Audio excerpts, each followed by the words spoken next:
जय हिंद।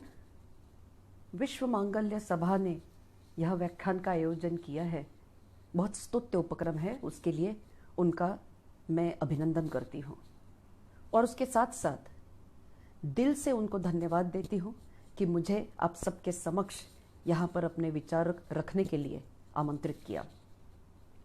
मैं flight lieutenant Shivali Deshpande, प्रहार समाज जागृति संस्था की विश्वस्त तथा स्वर्गीय कर्नल सुनील देशपांडे विशिष्ट सेवा मेडल इनकी सुपुत्री। आज का जो विषय है मेरा वो ये है कि सैनिकी मानसिकता और उसका महत्व। कोई भी व्याख्यान शुरू करने के पहले मैं ये अपना दायित्व समझती हूँ कि अपने गुरुजनों को चरण स्पर्श करूं, भगवान को चरण स्पर्श करूं तथा उन सारे सैनिकों को श्रद्धांजलि अर्पित करूं जिन्होंने हमारे देश के लिए अपने प्राणों की आहुति दी हुई है, चाहे वह स्वतंत्रता के पूर्व हो या चाहे वह स्वतंत्रता के बाद हो। इन सारे शहीदों को श्रद्धांजलि देते हुए मैं उनके लिए कहना चाहूंगी, भूल कर संघर्ष की सारी व्यथाएं, लिखी तुमने शौर्य की नूतन कथाएं। तुम चले तो चली कितनी प्रार्थनाएं, तुम गिरे तो रो पड़ी सारी दिशाएं।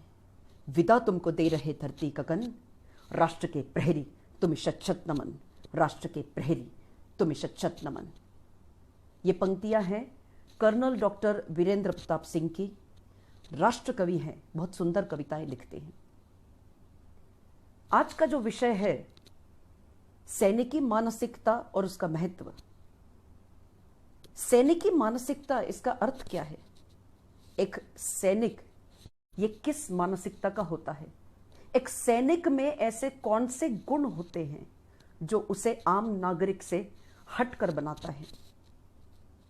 अगर हम आम तौर पर देखें तो सैनिक में मुख्यतः 5 गुण होते हैं: अनुशासन, निर्भयता, जागरूकता, नैतिक मूल्यों का पालन तथा राष्ट्र प्रेम।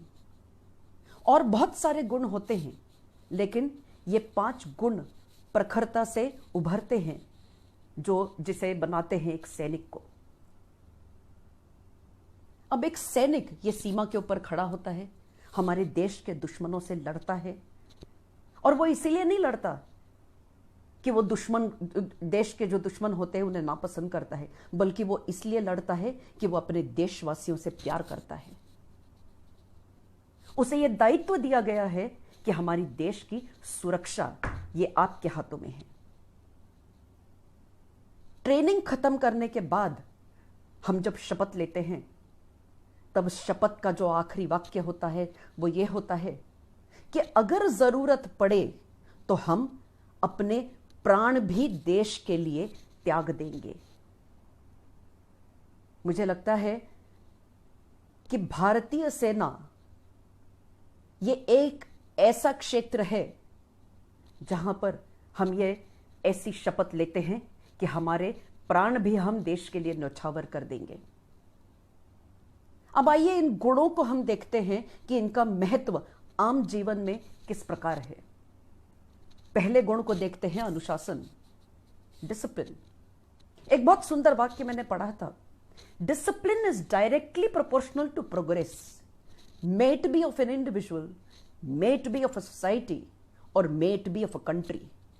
अगर हम सोचे तो यह वाक्य बिल्कुल सही है। अनुशासन ये डायरेक्टली प्रोपोर्शनल है हमारी तरक्की के लिए, देश की तरक्की के लिए। अगर आप अनुशासित रहे तो आपके साथ ढलने के लिए आपके परिवार वाले भी अनुशासित रहेंगे, अपना हर काम ठीक समय पर करेंगे। अगर आपका परिवार अनुशासित हो गया तो आपका समाज अनुशासित होगा, और समाज अगर अनुशासित हो गया तो पूरा देश अनुशासित हो जाएगा, और अगर देश अनुशासित हो गया तो तरक्की का मार्ग हमारे देश के लिए खुल जाएगा। विश्व के पटल पर विश्व गुरु बनने के लिए हम सबको बहुत जरूरी है कि इस अनुशासन का पालन किया जाए। भारतीय सेनाओं में अनुशासन यह सबसे ज्यादा महत्व रखता है। जब हम सैनिक इस शब्द को देखते हैं, सबसे पहले हमारे दिमाग में जो आता है वो है अनुशासन, डिसिप्लिन, कि हर वक्त सैनिक टाइम पे करते हैं। कुछ बहुत सुंदर वाक्य मैंने पढ़े थे। हर सांस का पहरेदार है वक्त, हर जीवन की रफ्तार है वक्त, वक्त का पहिया ऐसे चलता, जुगनू जैसे जलता बुझता, उस जुगनू को पकड़ जो पाए, वक्त उसी के संग हो जाए। वक्त का महत्व यह समझना हम सबके लिए बहुत जरूरी है, और एक सैनिक से ज्यादा इसे और कौन बखूबी तरह से समझ सकता है वक्त का महत्व। हमारी भारतीय सेना में हर काम ऑर्डर और कमांड के साथ होता है। हमें जो ऑर्डर दिया जाता है उसे हमने उसका पालन करना यह बहुत जरूरी होता है। एक आपको उदाहरण देना चाहूंगी, 1965 के भारत पाकिस्तान युद्ध का बैटल ऑफ डोगराई। डोगराई का जो ये युद्ध था, इतिहास में सबसे ज्यादा कठिन लड़ाई ये डोगराई की लड़ाई मानी गई है। 3 जाट रेजिमेंट ये यहां पर तैनात की गई थी, और ये डोगराई हमारे इंटरनेशनल बॉर्डर से पाकिस्तान के अंदर करीब 8 किलोमीटर अंदर है, लाहौर की तरफ। इच्छोगल कनाल के करीब है ये डोगराई नाम का छोटा सा शहर। इसे काबीज करने का हुक्म मिला था 3 जाट रेजिमेंट, इस बटालियन को। इनके जो कमांडिंग ऑफिसर थे लेफ्टिनेंट कर्नल डेसमंड हेड्स, इन्होंने अपने सैनिकों को इकट्ठा किया और उनको भाषण दे रहे थे वो, इसके पहले कि वो डोगराई के ऊपर हमला करते। इस भाषण को हम हमारे फौजी भाषा में कहते हैं the final pep talk before we are unleashed into the battlefield. जब सब कुछ बता दिया कर्नल डेसमंड हेड्स ने कि आज रात को 3 जाट ये डोगराई में पहुंचेगा, जिंदा या मुर्दा। उसके बाद यह हमारी एक परंपरा होती है कि हमारे जवानों को हमने जो आदेश दिया है वो समझा है कि नहीं, ये जानने के लिए कर्नल हेड्स ने पूछा, ससुरे आज रात 3 जाट कहां होगी? सारे जवान जोश में चिल्ला उठे, डोगराई डोगराई। उसके बाद कर्नल हेड्स ने पूछा, और ससुरे अगर तन्ने कमांडिंग ऑफिसर को गोली लग गई तो क्या करोगे? तो एक जवान जोर से बोला कि सर अगर हमारे कमांडिंग ऑफिसर को गोली लग गई तो उसे कंधे पे उठाएंगे और आज रात को डोगराई में ही पहुंचेंगे। मतलब अनुशासन देखिए, जब कमांडिंग ऑफिसर ने डोगराई में आज 3 जाट रात को पहुंचेगी ये जब दिया था ऑर्डर, तब इस ऑर्डर का पालन करना चाहे कुछ भी हो जाए। और इसीलिए हमारी भारतीय सेनाएं ये सफल होती हैं अपने हर काम में। हमने भी अपने जीवन में इस अनुशासन का हमने पालन करना चाहिए, और आजकल के दौर में तो बहुत जरूरी है, जब कोविड-19 और कोरोना वायरस ये हमारे ऊपर हावी हो रहा है। अनुशासन का पालन अगर हमने नहीं किया तो हो सकता है हम कल को बीमार पड़ जाएं। मास्क पहनना जरूरी है, सोशल डिस्टेंसिंग रखना जरूरी है। ये छोटी छोटी जो चीजें हैं ये अनुशासित ढंग से हमें आगे 1 साल तक करनी पड़ेगी, तभी जाकर हम स्वस्थ रहेंगे, हमारा समाज स्वस्थ रहेगा और पूरा देश स्वस्थ रहेगा और बलशाली बनेगा। दूसरा जो गुण सैनिक का होता है वो है निर्भयता। सैनिक ये निर्भय होता है, डर उसे छूता तक नहीं है। लेकिन क्या डर लगना यह गलत है? नहीं, डर लगना यह गलत नहीं है। हम शायद सब जीवित हैं सिर्फ डर की वजह से, लेकिन हमारे डर के ऊपर काबू कैसे पाना चाहिए यह हमने सीखना बहुत जरूरी है। और एक सैनिक यही चीज सीखता है, क्योंकि उसे पता होता है कि जब वो किसी युद्ध में जाता है या जब वो किसी मिशन पर जाता है तब उसे शायद गोली लग सकती है और वो शायद देश के लिए अपने प्राण न्यौछावर कर सकता है, लेकिन वो डरता नहीं है क्योंकि आगे दिखता है उसे उसका दुश्मन। भारतीय सैनिक कहता है, मैं भारत का सिपाही, केवल इतना ही मेरा परिचय है, जान हथेली पे रखता हूं, मुझको न किसी से भय है, देह मिट्टी का, मेरा मस्तिष्क इस परिवेश का है, धमनियों में दौड़ता फिरता ये रक्त मेरे देश का है, बंधनों के मोह सारे आज पीछे छोड़ आया, सामने है लक्ष्य मेरा, देर बस आदेश का है। भारतीय सैनिक दुश्मन के ऊपर टूट पड़ता है। कितने सुंदर वाक्य कहे हैं कर्नल डॉक्टर वीरेंद्र प्रताप सिंह ने। ऐसे ही एक निर्भयता की कहानी आप सबको सुनाऊंगी। यह कहानी है 1962 के भारत चीन युद्ध की।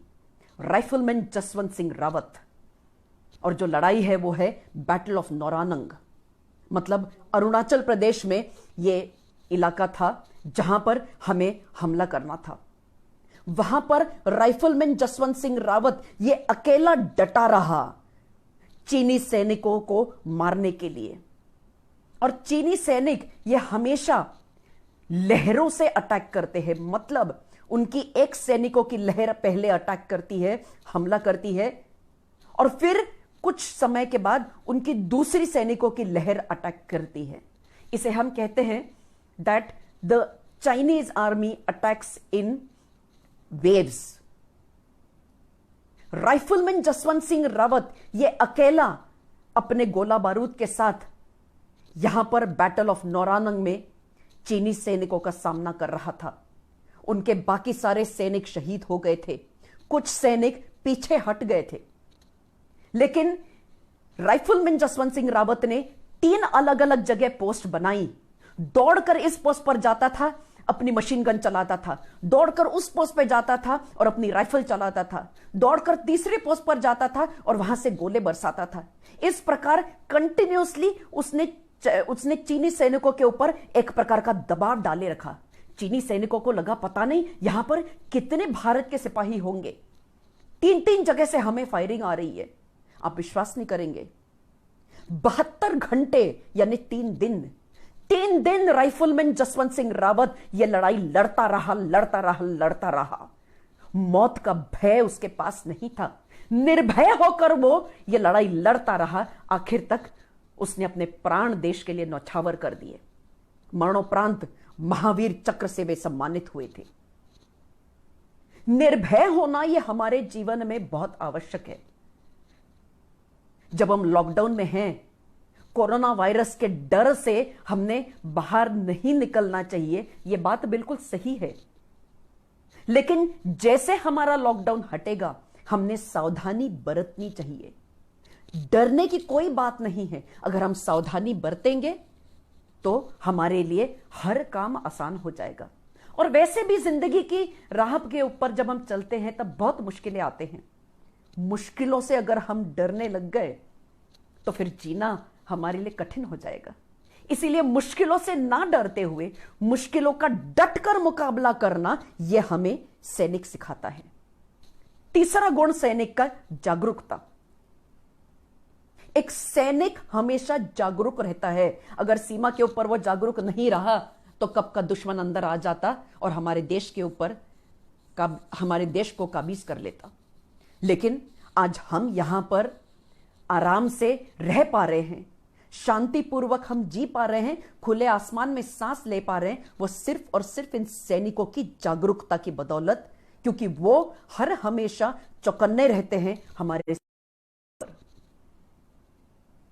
ऐसी जागरूकता अगर हमने भी अपनाई तो मेरे ख्याल से हमारे समाज में जो चीजें होती हैं, जो खून खराबा होता है, जो अलग अलग चीजें होती हैं, चोरी डकैती होती है, ये सारी चीजें हम नहीं होने देंगे, इन्हें पकड़ पाएंगे और इनके साथ साथ हमें जागरूक रहना, ये बहुत अच्छा एक सीख मिलेगी। जागरूकता की आपको बहुत सुंदर कहानी सुनाती हूं सैनिक की। कश्मीर में आपको पता है कि हमारे सैनिक ये तैनात रहते हैं। कश्मीर में एक जगह पर एक खबरी ने बताया आर्मी के पोस्ट को कि साहब 4 आतंकवादी एलओसी क्रॉस करके हमारे देश में घुस आ रहे हैं। यहां से हमारी क्यूआरटी तुरंत एक्शन में लगी। क्यूआरटी का मतलब है क्विक रिएक्शन टीम। यह क्विक रिएक्शन टीम यानी एक ऑफिसर, एक जेसीओ और उनके साथ 10 जवान, यह तुरंत निकल पड़ी अपने हथियार लेकर जहां पर इन्हें इसने बताया था कि वहां से आतंकवादी अंदर आ रहे हैं। जैसे रास्ते से जा रहे थे उन्हें दिखा सामने एक नाला, एक तरफ पहाड़ दूसरी तरफ पहाड़। जैसे नाले के बीच में से जा रहे थे, सामने से उन्हें 4 आतंक नाले में से दिखे। उन आतंकवादियों ने देखा इनको, इन्होंने देखा आतंकवादियों को। दोनों का इमीडिएट रिएक्शन था छुप जाओ। दोनों छुप गए। अब पहले बाहर कौन निकलेगा? क्योंकि जो बाहर निकला वो मारा। 1 घंटा, 5 घंटे, 10 घंटे, आप विश्वास नहीं करोगे, 72 घंटे, 3 दिन कोई बाहर निकला नहीं। ना हमारे भारतीय सेना की ये क्यूआरटी का एक भी सैनिक और ना एक भी आतंकवादी। 72 घंटे के बाद आतंकवादियों ने सोचा भारतीय सेना है, इतना देर थोड़ी रुक गई होगी, चले गए होंगे वो तो वापस। एक आतंकवादी बाहर नाले में निकला, अंगड़ाई ली उसने, इधर उधर देखा, जैसे बाहर नाले में निकला यहां इशारा हुआ होशियार।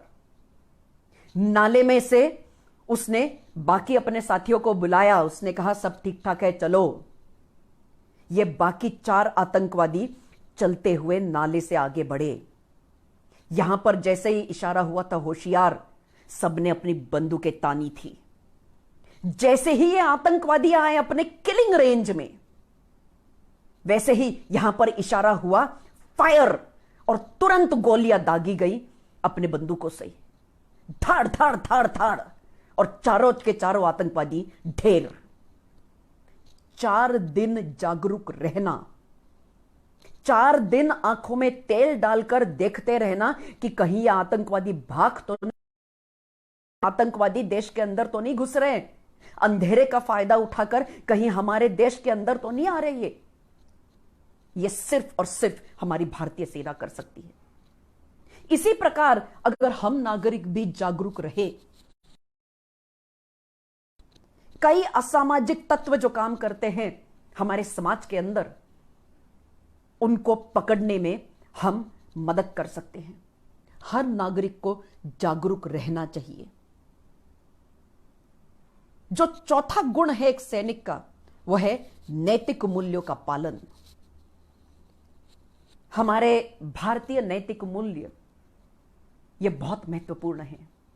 आजकल आप देख रहे हैं इस लॉकडाउन में कि हमारी जो पुरानी परंपरा है, उस परंपरा को हम मद्देनजर रख रहे हैं। उस परंपरा के ऊपर हम फिर से आ गए हैं। हम बाहर से आते हैं तो जूते चप्पल बाहर निकालने चाहिए, हाथों को और पैरों को अच्छे धोकर ही घर में प्रवेश करना चाहिए। यह आजकल हम इस चीज का पालन कर रहे हैं, लेकिन यह हमारी पुरानी भारतीय परंपरा रह चुकी है। उसी परंपरा के ऊपर हम उसे मान रहे हैं और उसी को हमने आगे लेकर भी चलना है, क्योंकि आगे आने वाले 1 साल में शायद ये हमें बहुत ज्यादा काम आएगा। और हमारी जो भारतीय परंपराएं हैं कि हम इस चीज पर विश्वास रखते हैं कि वसुधैव कुटुंबकम, पूरी जो वसुंधरा है, पूरी जो दुनिया है, वो मेरा एक कुटुंब है। हमारी सेना में हम 3 उसूलों पर काम करते हैं। नाम, नमक, निशान। नाम मतलब मेरा नाम, मेरे पलटन का नाम, मेरे बटालियन का नाम और मेरे देश का नाम। नमक मतलब जिस देश का हम नमक खाते हैं, उस देश के नमक को हमने जागे रखना है। और निशान मतलब हमारे यूनिट का निशान, झंडा और हमारे देश का तिरंगा। इन उसूलों के ऊपर हम फौज में काम करते हैं। और इसीलिए हमारे सैनिक ये हमारे लिए बहुत महत्वपूर्ण है। हम युद्ध में जब जाते हैं तब कोई एक अफसर है, बाकी के सैनिक है, ये चीजें हमारे दिमाग में नहीं आती है। हम बड़ी सिस्टम में काम करते हैं, मतलब हम सब इकट्ठा रहते हैं। और एक ऑफिसर का काम होता है कि वो सबसे पहले अपने जो 7 जवान जो लड़ने वाले हैं, उनकी सुरक्षा और उनकी देखभाल करना, यह उनका काम होता है। यह कहानी है कारगिल के युद्ध की, बैटल ऑफ तोलोलिंग। इस बैटल ऑफ तोलोलिंग में यह कहानी है लेफ्टिनेंट कर्नल आर विश्वनाथन की। इन्हें यह काम दिया गया था कि इन्हें तोलोलिंग के ऊपर हमला करना था, और वो भी रात को। कर्नल विश्वनाथन निकल पड़े अपने टोली को लेकर। तोलोलिंग ये बहुत ऊंची पहाड़ी थी।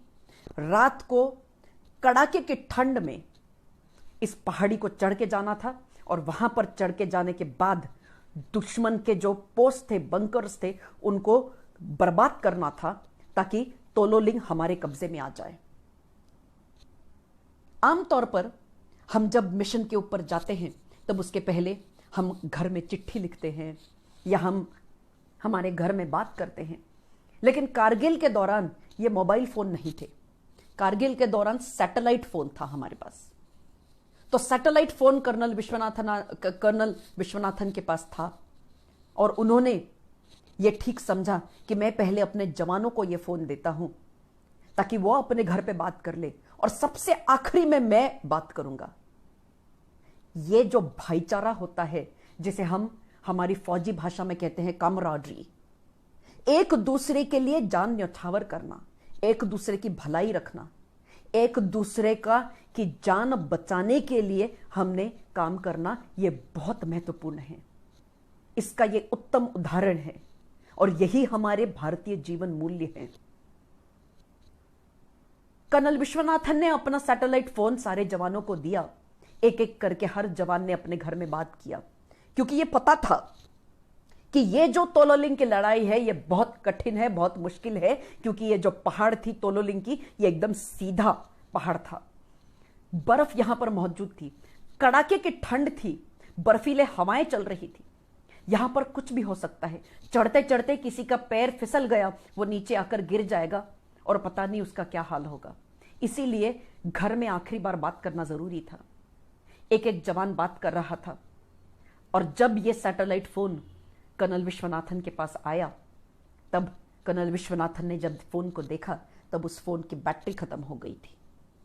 कर्नल विश्वनाथन अपने घर में बात नहीं कर पाए थे, लेकिन इस चीज को उन्होंने बिल्कुल ध्यान में नहीं रखा। अपने जवानों का जोश बढ़ाया, हौसला बढ़ाया और मिशन जब उन्होंने शुरू किया और मिशन पर जब ये पहुंचे तब ये दुश्मनों के ऊपर इस प्रकार टूट पड़े मानो एक बहुत बड़ी आंधी आ गई है और तोलोलिंग के ऊपर इन्होंने कब्जा कर लिया।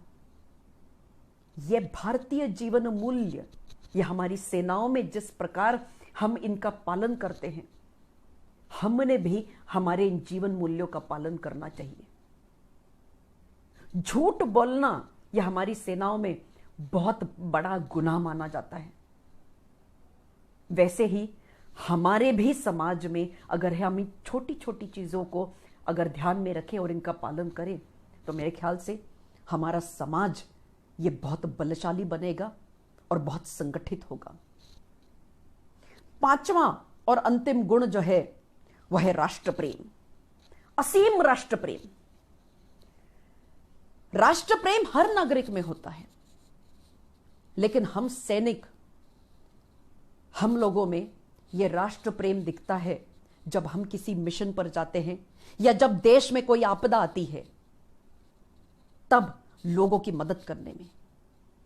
आपने देखा होगा कि जब भी कोई मुश्किल आती है तब हम दो लोगों का स्मरण करते हैं, एक भगवान और दूसरा भारतीय सेना। भगवान का स्मरण हम इसीलिए करते हैं ताकि भगवान हमें अपने दुखों से उभारता है, और भारतीय सेना का स्मरण हम जब मुश्किल में होते हैं तब इसलिए करते हैं कि भारतीय सेना हमें मुश्किल से निकालती है। भारतीय सेना कहीं पर भी अगर आपदा आती है, जैसे गुजरात में भूकंप आया था, कश्मीर में बाढ़ आई थी, मद्रास में बाढ़ आई थी, चेन्नई में, केरला में बाढ़ आई थी, तब भारतीय सेना ने बहुत उत्तम राहत कार्य किया था। अन्य कई जगह पर जब कोई भी आपदा आती है तब भारतीय सेना ये तैयार रहती है हमारे देश के देशवासियों को मदद करने के लिए। उसी प्रकार से जब देश के दुश्मन देश को टेढ़ी नजर से देखते हैं तब हमारे भारतीय सैनिक उनके ऊपर टूट पड़ते हैं। ये राष्ट्र प्रेम नहीं है तो और क्या है? हमारा तिरंगा हमारे लिए सबसे ज्यादा मायने रखता है। इस राष्ट्र प्रेम की एक बहुत उत्तम कहानी आपको बताती हूं, लेकिन एक सैनिक की जो भावना होती है देश के प्रति, वो क्या होती है? एक सैनिक कहता है, यदि देश हित मरना पड़े मुझको सहस्त्रों बार भी, यदि देश हित मरना पड़े मुझको सहस्त्रों बार भी, तो भी न मैं इस कष्ट को निज ध्यान में लाऊं कभी। कारण सदा ही मृत्यु का देशोपकारक कर्म हो, हे ईश भारत वर्ष में शतबार मेरा जन्म हो, शतबार मेरा जन्म हो, शतबार मेरा जन्म हो। ये राष्ट्र भक्ति और राष्ट्र प्रेम की ये भावना होती है। ये कहानी है 1971 के भारत पाकिस्तान के युद्ध की। हमारे वेस्टर्न फ्लीट के ऊपर हमारी नौसेना तैनात थी। आईएनएस कुखरी, इस हमारे जहाज को यह काम दिया गया था कि इसे हमारे वेस्टर्न वाटर्स में जाना था और कोई भी सबमरीन अगर दिखे तो उसके ऊपर फायर करना था। इस आईएनएस कुखरी के जो कैप्टन थे, जो कमांडर थे, वो थे कैप्टन महेंद्रनाथ मुल्ला। इनकी इस कहानी सुनकर आंखों में आंसू आ जाते हैं। ये जहाज जब जा रहा था हमारे वेस्टर्न वाटर्स के ऊपर, तब पाकिस्तान की एक पनडुब्बी, इसने एक टॉर्पीडो फायर किया और यह टॉर्पीडो लगा हमारे आईएनएस कुखरी को। जैसे यह टॉर्पीडो आईएनएस कुखरी को लगा, नेचुरल है कि आईएनएस कुखरी यह डूबने वाली थी। कैप्टन मुल्ला ने तुरंत अपने सारे सेलर्स और ऑफिसर्स और जवान, इनको कहा कि आप तुरंत यहां से निकल जाओ। अपने छोटे छोटे बोट्स में से उन्होंने तुरंत सबको रेस्क्यू कर दिया। वो डेक के ऊपर खड़े थे, लोअर डेक से काफी सारे सेलर्स को उन्होंने इवैक्यूएट किया, निकाला वहां से। धीरे धीरे सबको वो निकाल रहे थे। ये जहाज पानी में डूब रहा था।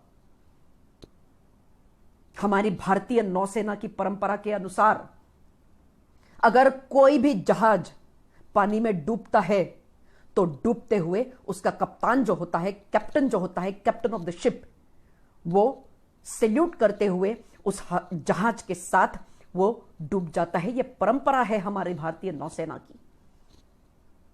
कैप्टन मुल्ला, इन्होंने अपने सारे सेलर्स और ऑफिसर्स को वो इवैक्यूएट कर रहे थे, लेकिन काफी सारे सेलर्स थे जो लोअर डेक में फंस गए थे। उन्हें निकाल पाना यह बहुत मुश्किल हो गया था। कैप्टन मुल्ला ये आराम से लाइफ जैकेट पहनकर समंदर में छलांग लगा सकते थे और अपनी जान बचा सकते थे, लेकिन राष्ट्र प्रेम और नौदल की परंपरा, इसको ध्यान में रखते हुए कैप्टन मुल्ला ये शिप के साथ साथ उनकी आखिरी सैल्यूट देश को करते हुए वो शिप के साथ साथ डूब गए नीचे, और वो इस देश के लिए उन्होंने अपने प्राण त्याग दिए। इतना असीम प्रेम इस देश के लिए, यह हम सबको रखना बहुत जरूरी है। यह देश हमारा है। इस देश की मिट्टी के ऊपर उगा हुआ अनाज खाकर हम इतने स्वस्थ बनते हैं। इस देश की मिट्टी के ऊपर उगे हुए कपास के हम कपड़े पहनते हैं। तो हमारा भी कर्तव्य बनता है इस देश को, उन चीजों को हमने वापस देना चाहिए जो इस देश ने हमें दिया हुआ है। असीम देशभक्ति जब आप में होगी, तब हमारा समाज संगठित होगा, और हमारे समाज को संगठित होना ये बहुत जरूरी है, क्योंकि हमारा समाज जब संगठित होगा तो उसी से हमारे देश को शक्ति मिलेगी, हमारे देश को बल मिलेगा, और हमारा देश विश्व गुरु ये जरूर जल्दी बनेगा। इन 5 गुणों को हमने देखा है, और ये 5 गुणों का हमारे आम जीवन में किस प्रकार महत्व है ये भी हमने देखा है। जैसे ही ये लॉकडाउन खुल जाएगा, तब यह जरूरी है कि हमने इन चीजों का हमारी रोजमर्रा की जिंदगी में पालन करना चाहिए, क्योंकि तब जब हम पालन करेंगे तब जाके हमारा समाज सक्षम बनेगा। इन पंक्तियों को हमने हमेशा याद रखना चाहिए, ताकि हम देश के लिए एक निष्ठ होकर काम करें और देश को हमेशा संगठित रखें। अपनी फौलाद सी हिम्मत को न सोने देना, किसी को नफरत के बीज न बोने देना। तुम्हारे जिस्म के टुकड़े भी अगर हो जाएं, कभी इस देश के टुकड़े ना होने देना, कभी इस देश के टुकड़े ना होने देना, कभी इस देश के टुकड़े ना होने देना। जय हिंद।